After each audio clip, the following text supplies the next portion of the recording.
Get this video to 1,000 likes, my people. Over 500 persons liked the previous video and 200 persons commented that they do not want this government in for a third term. Based on what was said, you know I have something to play for you. Can we beat 500 likes and 200 comments? Subscribe. Sit back. Listen. Because you're continuing to be fixated on major road projects, because no doubt the benefits that flow, that can be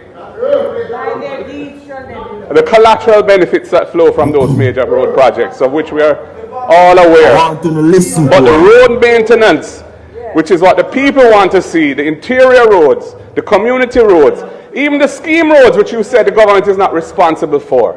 The government fixes the entire parameters of how roads are addressed in the country. The decision whether to take over or leave roads without any proper superintendent is a government decision. You can't shirk responsibility for scheme roads because you say developers developed it and it was never handed over. These are schemes which have been in this situation for year after year after year with no proper arrangement for dealing with the fixing of the roads in those schemes. So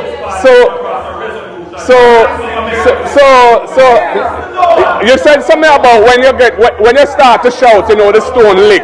Well, apparently it doesn't lick. That's why you're shouting at me now. Yeah. Mate. So Mr. Speaker. Hold for me, please. Let us conduct ourselves in an honorable way. You may continue. Thank you, Mr. Speaker.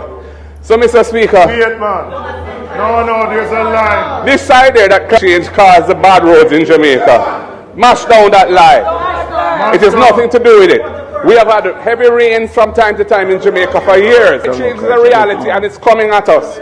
But to blame the poor state of the road network of the country and change is a farce. And the people of Jamaica don't believe it. Leader. They're holding you accountable Opposition for it. leader. And for you to try and pretend that it's a PNP responsible for it. And you've been in Opposition government leader. for 9 years.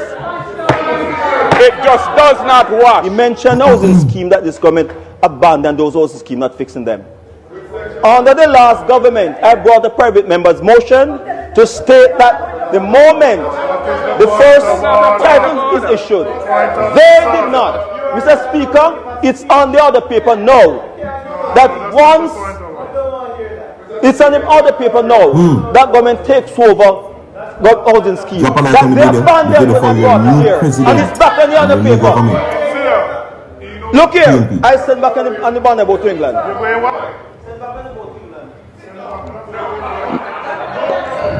You may continue your presentation. Talk about the people them over there. If you want to start the argument, talk about the people them over there. Mr. Speaker, I know discussions about resolutions brought here and neither here nor there. The reality is that Jamaica has a proliferation of schemes that were developed by private developers where the roads are in limbo. And you can't shirk responsibilities as a government by saying, oh, that's the way it is. It's the duty of the government to fix the system if the system is flawed. The fact that you're very bad at fixing systems is no excuse. And that failure is replicated in many different areas in terms of how the state interfaces with the population, where there are all sorts of inefficiencies which people suffer from daily and need to be corrected, and you're very poor at correcting it. But the point about this is change is not the excuse. It's not an excuse that can absolve you from responsibility for your stewardship of the road network over the last 9 years. Highways have been built. Highways were built by many governments. The North Coast Highway was built by the PNP. The East-West Highway was built by the PNP. The North-South Highway was built by the PNP. So we're not... And you built some roads too, but the road network, despite the increase in fiscal space, which has been the legacy of the successful execution of the IMH program under the PNP administration of Portia Simpson Miller after the Bruce Golding administration collapsed. The first thing I will say, is there a way that we can, or is there a way that Everett Warmington can be removed from Parliament? Is there a way? Is there a way that, you know, that he doesn't have to go in parliament. He's there away. Let me tell you this. Comrades, I want to register your vote on the like button. All PNP supporters, I'm going to tell you this. One-on-one in a debate, Mark Golding will run circles around this Prime Minister. One-on-one in a room about the debate of the country and about the knowledge and the constitution and how the country should be run. Mark Golding will win beyond the shadow of a doubt.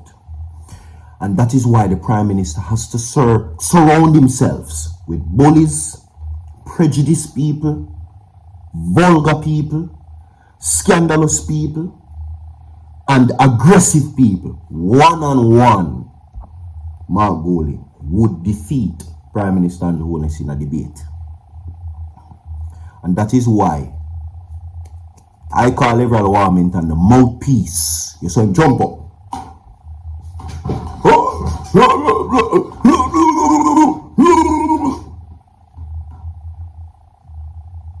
You are given 5 minutes, everybody. And you all, I hear Mark Golding say, when you hear the Prime Minister shout, that means the stone lick and the one they connect him. Poop in our head. Well done. Blaming the state and the dilapidated conditions of our roads and the potholes on rains. Rubbish. Register your vote on the like button. All comrades and all PNP supporters. 200 people said that they do not want him in parliament. Can we beat that on this video? Can we get more persons commenting on whether they want this government in and this Prime Minister in for a third term? Yes or no? 200 people said no. One say we can double it. The choice is yours. What is being said, you heard already. There you go. We're going to move on to know this story. I have breaking news for you, by the way. Breaking news, right? Breaking news. Stay away from Spanish Town. If you're driving in that vicinity, if you live there, be very cautious. A warning. Spanish Town is now on high alert. Well, you can't say virtual TV now look out for you. Can't say me no love you, can't say me no wish you no safety, and can't say I'll come do a big likes. Stay away from Spanish Town. Alright? Because a Spanish Town alleged Don was killed allegedly by members of the Jamaica Constabulary Force. Now, following a standoff, which is yesterday, between law enforcement and residents in the Eldersile or Eldesil, right? Elderslie, Penn community of Spanish Town, St. Catherine, plus the dropping of the alleged leader of the One Dan gang hours later at 6 Mile in St. Andrew about 10:30 p.m. Transport Operators Development Sustainable Service, which is the TODSS, is advising buses, taxi operators to avoid Spanish Town. Don't go there. Okay? Can't say me never tell you. The deceased is Othniel Tickman Laban. Okay? He was dropped by lawmen, and videos showing the aftermath in the incident showing several vehicles crashed along the road. It is to be believed that Tickman was traveling in one of the vehicles. Now, according to the source, today, this morning, details that several roadblocks were mounted in the area of Spanish Town. At least one store was set ablaze in the area. Now, the Taspen community is currently under lockdown with members of the Jamaica Defense Force with helicopters surveying the entire area. Do not go there. Can't say me never tell you. Breaking news. We're going to move from that to know this piece of story. Now, based on what is being said, now the opposition member, they are now currently boycotting the meeting of constitutional reform. I said it, I'm going to say it again. It is the agenda and my perspective that the government is trying to speed up the reform process or the constitutional reform process, slow down the election. So when the reform process is completed, they hurry up the election. Whoever is voted in this election will become Jamaica's first president. The PNP, the opposition, Mark Golin is doing whatever is needed right now because they're thinking that Jamaica has something in that report that is missing. They are not supporting the Labour Party on this bill. Leave a like on the video, share the video, we have more to come. Stay tuned. I will be back.